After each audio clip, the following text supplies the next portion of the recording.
नमस्कार दोस्तों, मैं हूं आपका दोस्त अंकित और मैं अपने चैनल पे आप सभी का एक बार फिर से स्वागत करता हूं। दोस्तों, आज कुछ इमेजिनेशन से ड्रॉ करते हैं, ठीक है। कुछ एक कंटेम्प्रेरी स्टाइल को ड्रॉ करने की कोशिश करेंगे। और एक मैंने गणेशा का पोर्ट्रेट बनाया था, जो आपने देखा था, मैंने वो भी इमेजिनेशन से ही बनाया था। इंस्टाग्राम पे मैंने अपलोड भी किया था उसको। और लाइव सेशन था सीताराम स्टेशनर्स के साथ, तो वहाँ पे मैंने उसको ड्रॉ किया था। उसके बाद काफ़ी लोगों की रिक्वेस्ट आ रही थी कि इस टाइप से कुछ इमेजिनेशन से ड्रॉ कर सकते हैं, तो कैसे करना है। तो आज मैं वही कर रहा हूँ। देखिए, अभी मैं जस्ट इमेजिनेशन ले रहा हूँ और मैंने ऐसे सोचा है कि मैं लॉर्ड शिवा को ड्रॉ करूँगा, ठीक है।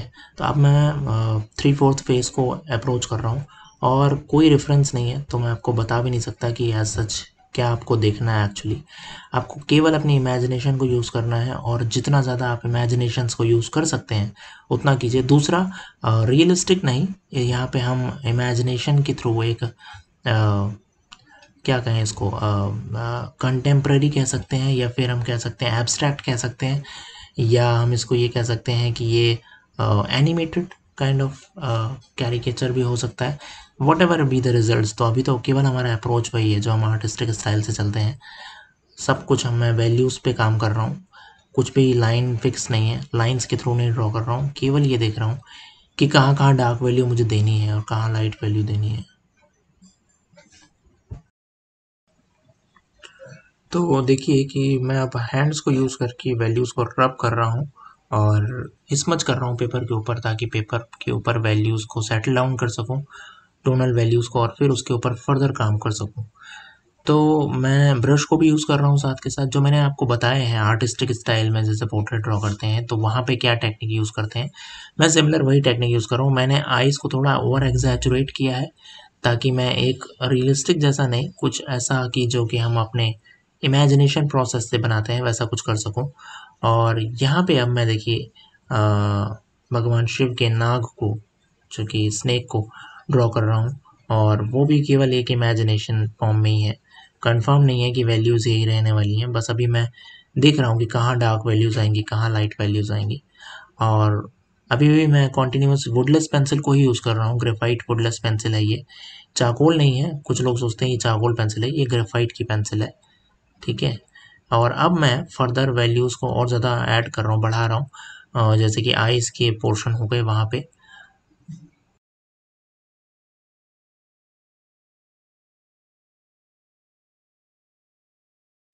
तो ये सबसे इम्पोर्टेंट जो सब्ट्रैक्शन मेथड है, वो जब मैं वैल्यूज़ को उठाना शुरू करता हूँ, लाइट करना शुरू करता हूँ, डार्क से लाइट की तरफ जाता हूँ, तब एक्चुअल गेम क्लियर होता है कि कहाँ क्या वैल्यू आनी चाहिए। इसी तरह से देखिए, जो ऊपर त्रिपुंड है उस पे भी मैंने डायरेक्ट इरेजर को यूज़ करके वहाँ पे उनको 3 जो मार्क होते हैं भस्म के, वो मैंने मार्क किए। और आइज़ को अब देखिए और ज़्यादा डार्क कर रहा हूँ। ऐसे ही सिमिलरली मैंने गणेशा वाले पोर्ट्रेट में भी किया था, जिसको आप लोगों ने बहुत ज़्यादा पसंद किया। और मुझे उतनी उम्मीद नहीं थी कि इतना ज़्यादा आप लोग उस पे लाइक्स लेके आएंगे, इंस्टाग्राम पे खासकर।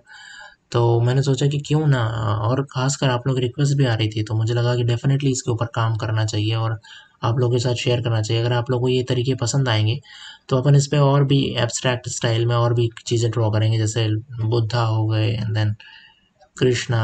बहुत सारे हम लॉर्ड्स को या कोई एक इमेज को, स्टैचू को भी इस तरह से ड्रॉ कर सकते हैं इमेजिनेटरी फॉर्म में, ठीक है। तो अब यहाँ पे देखिए, मैं इरेजर पेंसिल को यूज़ कर रहा हूँ, और जहाँ पे एकदम श्योर शॉट हाइलाइट्स हैं उस वाले आई में, जो आपको नज़र आ रहा है कि वहाँ से हाइलाइट्स पड़ेंगी पीछे से, तो मैं उस हाइलाइट को भी ऑप्ट कर रहा हूँ। तो इसमें क्या है, सबसे ज़्यादा इम्पोर्टेंट तो यही है इस टेक्निक में, ख़ास तौर पे अगर देखूँ तो वो ये है कि आपको कुछ अपने मन में थॉट बनाना है। पहले एक रफ़ आइडिया क्रिएट कर सकते हैं आप चाहें तो, एक रफ़ पेपर के ऊपर। बहुत सारे आर्टिस्ट ऐसे भी करते हैं कि पेपर के ऊपर वो रफ़ आइडिया क्रिएट करते हैं, और फिर उसके बाद फिनिश करने के लिए दोबारा से डायरेक्टली पेपर पे काम नहीं करते जिस पेपर पे उन्हें ड्रॉ करना होता है। पहले एक रफ़ पेपर पे कुछ ड्रॉ कर लेते हैं। तो लेकिन मैं तो अभी ऐसी तरह से चल रहा हूँ ताकि आप कुछ एक आइडिया ले सकें। मैंने भी थोड़ा सा रफ ड्रॉ किया था पेपर पे, बट इम्पॉर्टेंट ये है, समझना इम्पॉर्टेंट ये है कि ज़्यादातर चीज़ें इसमें आपकी सब इमेजिनेटरी होती हैं। तो आपको ज़रूरी नहीं है कि आपको रियलिस्टिक जैसा कुछ मिलाना है, ठीक है। सबसे इम्पोर्टेंट बात तो ये है, आपको एब्स्ट्रैक्ट करना है, आपको कंटेम्प्रेरी करना है, और फीचर्स ज़रूरी नहीं है कि जैसे आम लोगों के होते हैं, ह्यूमन फिगर्स के होते हैं, वैसे होने चाहिए। यहाँ पे चीज़ें आप अपने अकॉर्डिंगली सूटेबली चेंज कर सकते हैं। ये सबसे ज़्यादा एडवांटेज भी है इसका, मॉडर्न आर्ट का, कंटेम्प्रेरी आर्ट का, कि आपको रियलिज्म पे उसको चैलेंज नहीं रहना करना पड़ता, और एट द सेम टाइम आपको ये आज़ादी भी मिलती है, एक फ्रीडम भी मिलती है कि आप जैसे चाहें वैसे आप क्रिएट कर सकते हैं, अपनी मन के अनुसार, अपनी इच्छा के अनुसार कर सकते हैं। तो मैं भी वही कर रहा हूँ, और मेरा भी वही अप्रोच है कि मैं अपने मन से, अपनी इच्छा से कुछ ड्रॉ करूँ। तो मैंने इस तरह से किया है, और यहाँ पे एक्चुअली आपको आर्ट की स्किल्स आनी ज़रूरी हैं, क्योंकि आपको पता होना चाहिए कि प्रपोर्शंस क्या होते हैं फेस के, अगर आपको ड्रॉ करना है कोई भी फेस। सबसे पहली बात तो ये, क्योंकि आपके पास कोई भी रेफरेंस नहीं है जिसको आप देख के या मेजर करके कुछ ड्रॉ कर पाएँ। यहाँ पे आपको बिल्कुल अपने अपने इमेजिनेटरी, जैसे ल्यूमिस मेथड हो गया, या फिर आप जो कोई और मेथड यूज़ करते हो वो मेथड हो गया, लाइट एंड शेड्स का मेथड है, ये मेथड को, ब्लॉकिंग मेथड को, वो यहाँ पे आप यूज़ करके कुछ ड्रॉ कर सकते हैं। तो साथ के साथ रेफरेंस ना होने का फ़ायदा भी है और नुकसान भी है। तो फ़ायदा तो इसलिए है क्योंकि आपके पास कोई ऐसा स्केल नहीं है कि जिस पे आपको मेजर किया जाएगा, और नुकसान ये है कि अगर आपकी वैल्यूज़ सही नहीं गई तो फिर पूरा का पूरा पोर्ट्रेट की मेहनत आपकी ब्लेंडर की ऐसी की तैसी हो जाने वाली है, ब्लेंडर हो जाने वाला है आपसे, ठीक है। तो इस चीज़ को बहुत ध्यान में रखिएगा कि जब भी आप इस तरह से कुछ करें तो आपको एक जेनेरिक हेड फेस ड्राइंग ज़रूर आनी चाहिए, तभी आप इस टाइप के अप्रोचेस को अचीव कर सकते हैं। मैं हाइलाइट्स भी देखिए कैसे क्रिएट कर रहा हूँ, इरेजर पेंसिल यूज़ कर रहा हूँ, और कुछ जगहों पे वैल्यूज़ को डल कर रहा हूँ और डार्क कर रहा हूँ।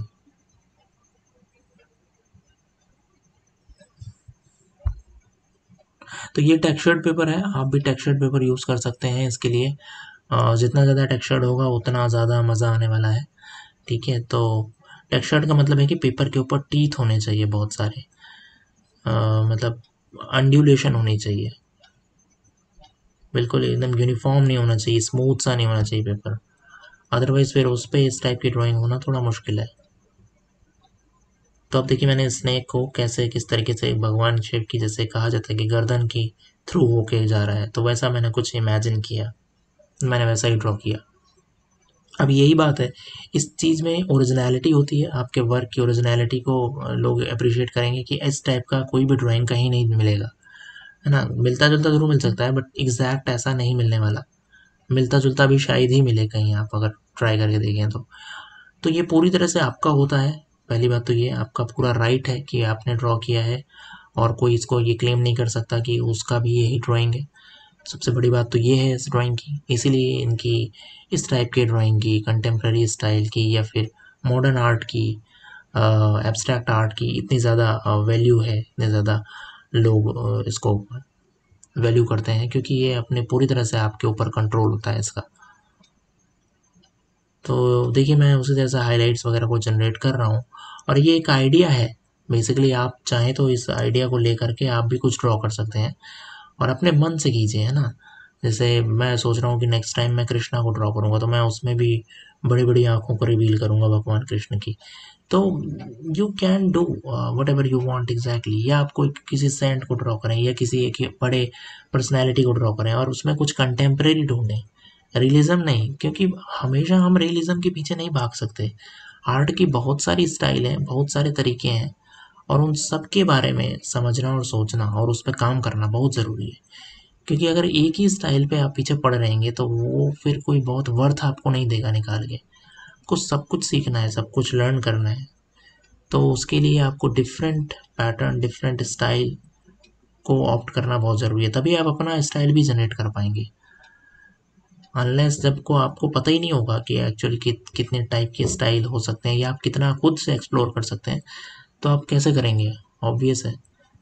तो इस चीज़ को हमेशा ध्यान रखिए कि आप डिफरेंट स्टाइल को एक्सप्लोर करिए जितना आप कर सकते हैं।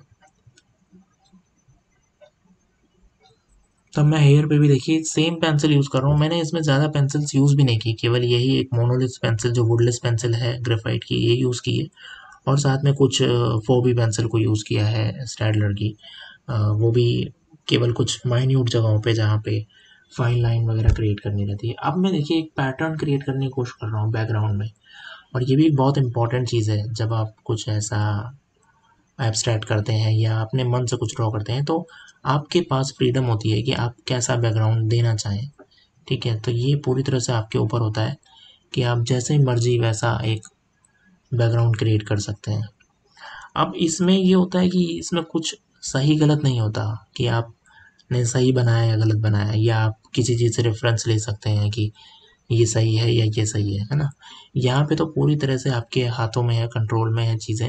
आप जैसा चाहे वैसा करें, जो आप करेंगे एक्चुअल वही सही होगा, और देखने वाले के ऊपर है कि वो उसको किस तरीके से लेता है, कितना उसमें अपने आप को इंडल्ज कर पाता है। तो देखिए मैंने इस तरीके से यहाँ पे हेयर को भी ड्रॉ किया था, एंड देन फिर मैंने उसको स्मच भी किया कर दिया वैल्यूज़ को। आप चाहें तो उसको एज इट इज़ भी रख सकते हैं। मैंने तो ये सोचा कि और ज़्यादा वैल्यूज़ को उसके ऊपर वर्क ऑन करेंगे, तो इसलिए मैंने उसको स्मच किया है। और दूसरी चीज़ ये है कि ग्रेफाइट बहुत शाइन करता है जब आप ज़्यादा वैल्यूज़ को डार्क करते हैं, खासकर जब लाइट्स इस तरह से पड़ रही हैं उस पर। तो वो हो रहा है, वो आप भी देख रहे होंगे साइड से, उसका आप कुछ कर नहीं सकते। अगर यही चीज़ आप चारकोल से कर रहे होते तो डेफिनेटली वो नहीं होता। अब बैकग्राउंड में भी देखिए मैं वैसा ही एज इट इज़ पैटर्न को क्रिएट करने की कोशिश कर रहा हूँ स्ट्रेट लाइंस के थ्रू।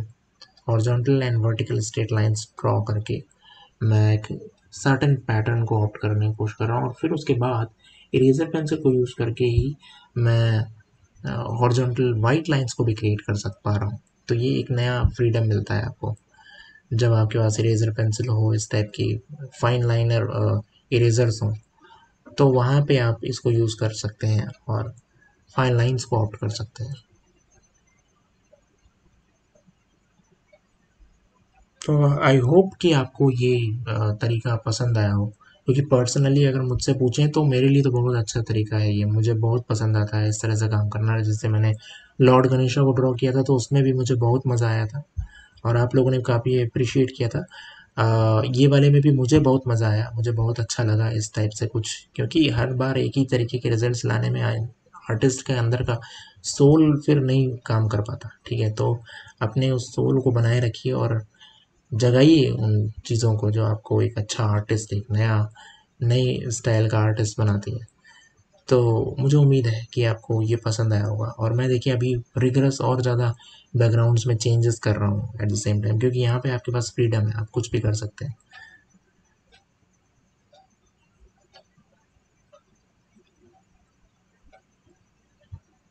तो आई होप कि आपको ये पसंद आया हो तरीका, और उसके रिगार्डिंग कोई क्वेरी हो, और अगर आप चाहते हैं कि मैं और भी इसी टाइप की चीज़ों को ड्रॉ करूँ तो मुझे ज़रूर बताइएगा। Thank you friends, please channel को सब्सक्राइब जरूर कीजिएगा। Thank you.